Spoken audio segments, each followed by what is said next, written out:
And we are back to a regular tub again, a fancy tub of Star Wars. Oh my God, just seeing this cases here, you already know these are $5 each pretty much.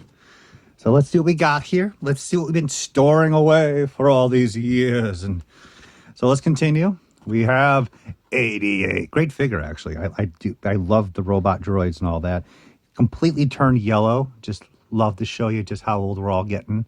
Freeze frame was an excellent idea. It's not a coin, but they were nice. I really enjoyed that. A little projector.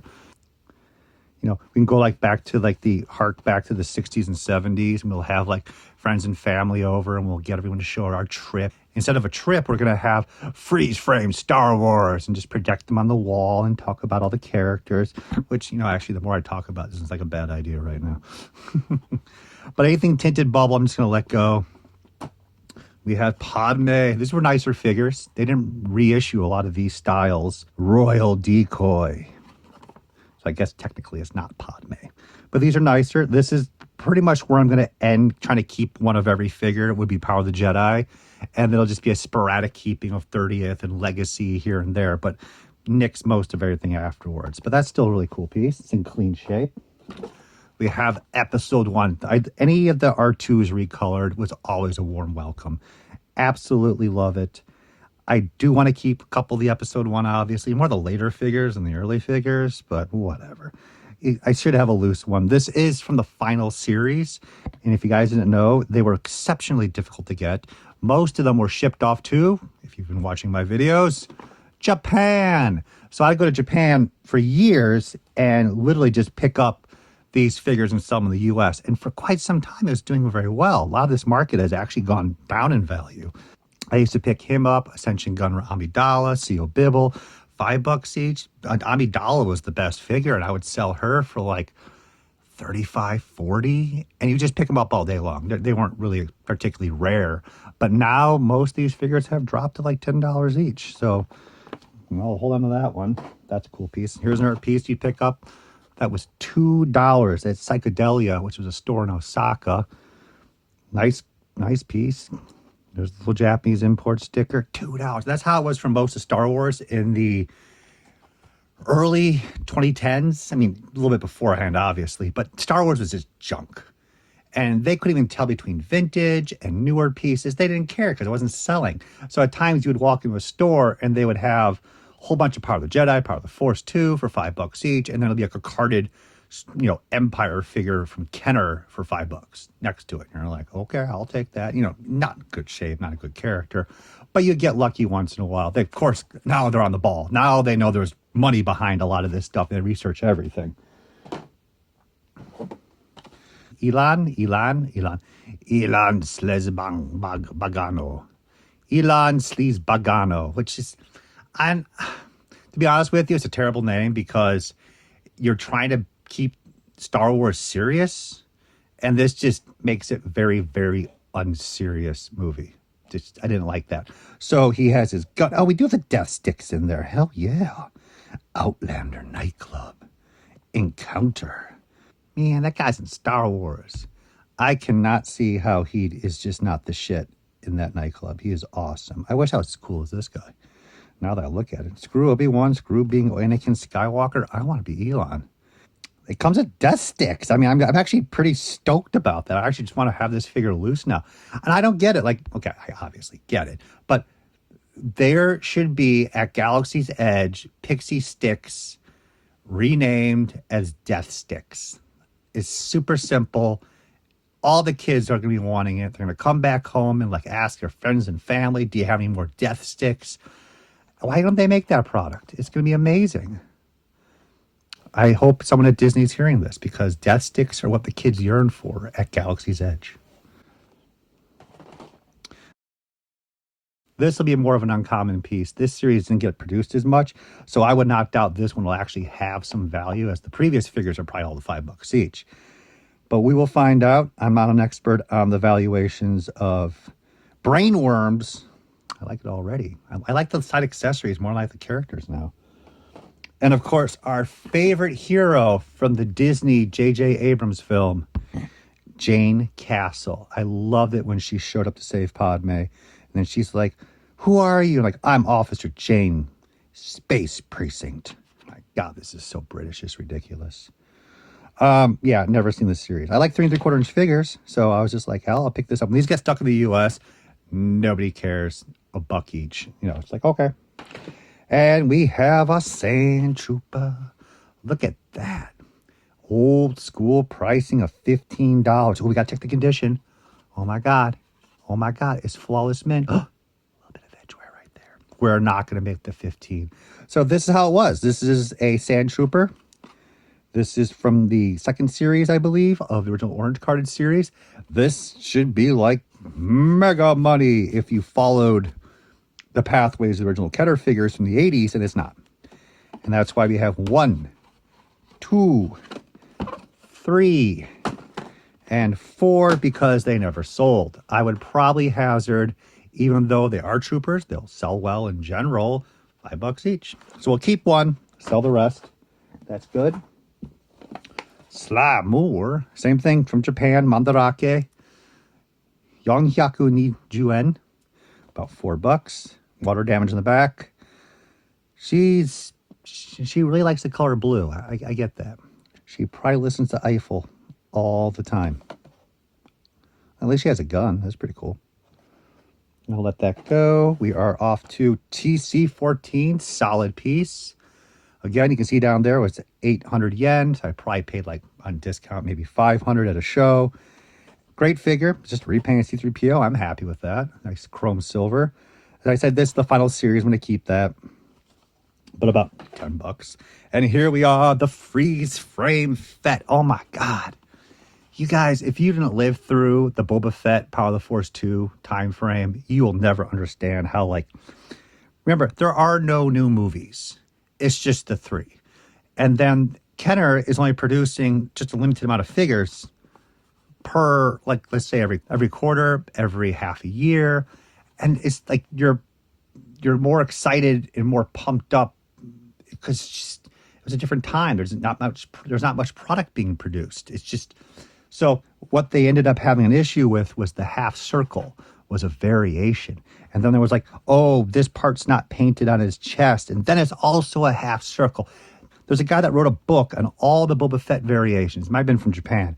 And people were just nuts for all the variants. So a long time ago, when this was all going down, a person I knew had like a rare half circle Fett, because it was tougher to get in the freeze frame card than on like the orange card. And he's like, can you sell it for me? And I was like, sure. And yeah, I sold to a guy in Japan for like $700. And it had like the half circle and like a little paint missing app there. And that was like, man, I got that cheap, probably the buyer said. And now I wonder, future Alex, does anyone actually care to look that stuff up now? Like the super variant, dual variants, and see if the values are.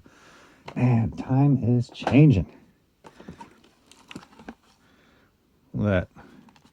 Robo Chris, that's the store that imported it. And then it was Nihakuen as Psychedelia. That's cool. At least it's not Yellow Bubble. And then here's the Ascension Gun Amidala. That was like the best piece. Mandarake, Yonghyaku Nijuen. Very nice, about 15. Much better piece. $2.99 at KB. Like, this is a figure that everyone knew to be worth more money in the future. It was just a better piece. But they were scooping them up at the store. So you just couldn't just walk into KB and just find these off the bat that easily. He's about 35, I think. So that's pretty cool. The OTC. So the OTC were beautiful layouts, the backdrop, everything. This is where like Hasbro was stepping it up for presentation of the packages, in my opinion. I like them, but it's at that point where I'm not going to be super excited to keep everything. They don't go for much as they used to. This was the better piece of the entire line. This was like 35, 40. The same thing. I was picking them up in Japan all day long. And now, $10, $5. And then the EOP. Look at this.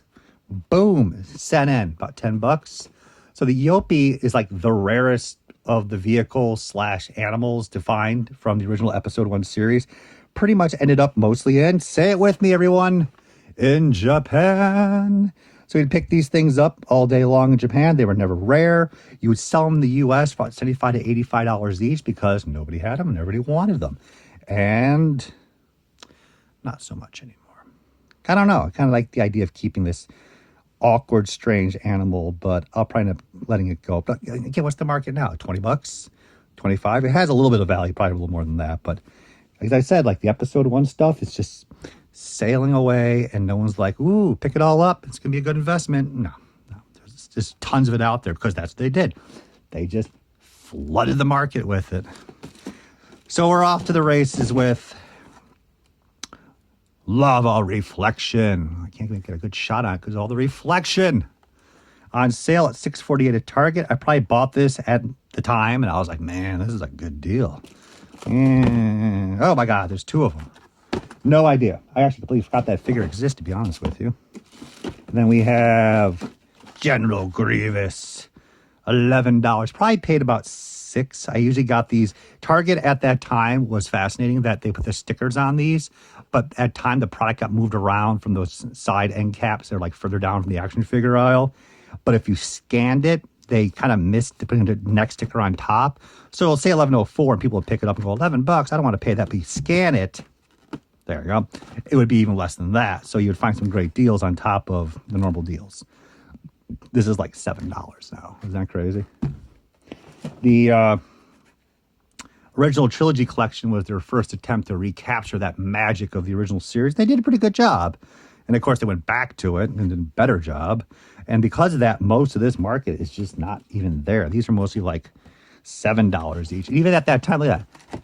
That was $3 at the store, and Han's like $7. Or Grievous. Oh, might be a little bit better with the Tuscan sand person. Oh my God, we got so much Greedo. I love the showed photo of Greedo in the high heels at the cantina because it's played by 2 different actors. $2.98. These still are really nice figures. Just as I said, like at what point do you draw the line? And then we got our guard from Naboo. $2.80 is roughly what came out. Just 1-to-1 roughly. We're wrapping it up with the Darth Vader. So this was not a difficult OTC figure like the Sand Trooper was. It was just more popular and a little uncommon possibly. And as I said, like now the market's like $10. I mean, they make so many Vaders now.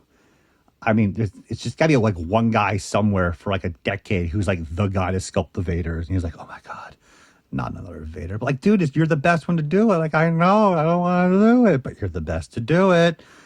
So after a while, people kind of get just Vadered out. This might be a better piece. A Star Tours robot, absolutely. They make these for a while and just stop making them. So it might be like 25, 30 because it's one of those pieces that people would still go pick up in swaths knowing as an investment value to sit on them and just sell them later. And we have a Slave Leia OTC. I don't think this has gone up in value at all. And this probably is just a repackage of the Power of the Jedi one with the large cannon. Wouldn't doubt that. Maybe some slight decoration on that. Funny enough, I don't have many Star Wars prototypes, but it's one of those magical moments where a guy on eBay many moons ago, he put up the hand-painted hard copy of the Power of the Jedi Slave Leia with her staff. And he just said like sample Star Wars Leia. That was the whole header almost. And I looked at it and I was like, that's a hard copy, hand painted. And it just literally says, oh, a friend of mine gave it to me who works with the toy industry. That's all he said. And I won it for $30. And it was just one of those like, hey, that actually worked out versus just being another scam. And we wrapped it up with Obi-Wan with the Death Sticks Elon. I might just open these up. If these are dirt cheap, I'll just open these up because that's just cool. A couple of these characters actually are doing very well. I think this whole set, she's like 45. She might be 35, 25. And that wraps up a tub. So most of that's going to be departing this world of mine, as in the collection, which is fine. And we have many more Star Wars tubs to run through. But it is getting a little more...